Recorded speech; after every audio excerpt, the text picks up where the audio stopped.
ilaahay baan mahadnaqayaa ilaahay halkan isugu keenay ee nabadgelyada siiyay waxaan ilaahay inooga baryayaa in ilaahay abaarta inaga soo fujiyo oo ilaahay raxmaad inoogu bedelo waxba dhisan meena hadii aan abaarta sii jirto laakiin ilaahay waxaan ka baryaynaa in ilaahay abaarta inaga fujiyo inta kadib waxaan u mahadnaqayaa xukuumadda madaxweynaha wasiirka hawlaha guud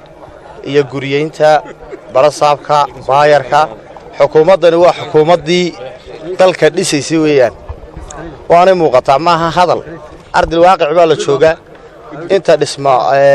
socoto waa aragtaan kuwa maanta la dhagax dhigayna waa aragtaan aad iyo aad waxaan ugu mahadnaqayaa wasiirka hawlaha guud iyo guriyeynta haddii aan in yar ka warbixiyo dhismahan waa mool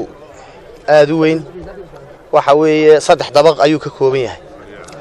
3 dabaq uu ka kooban yahay waxay ka sii kooban yihiin 109 meheeradood ama supermarket ayaa kamid ah waxa kale oo ku jira 30 suuli waxa kale oo ku jira 2 hodheelo waaweyn waxa kale oo ku jira 4 salaan saa dhisaanka ka muuqda waa mool aan hore loo dhisin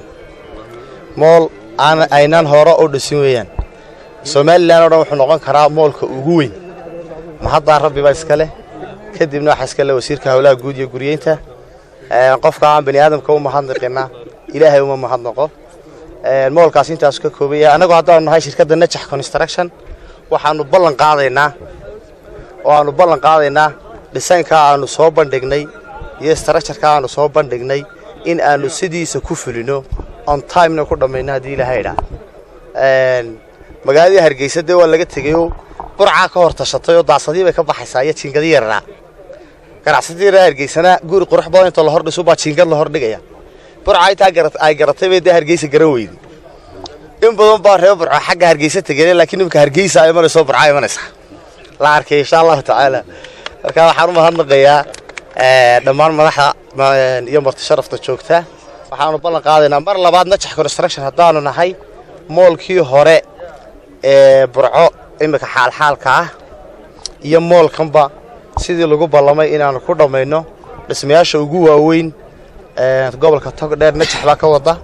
Hargeysa dhismayaasha ugu waaweyn ee ugu bilicsan Najax baa ka wada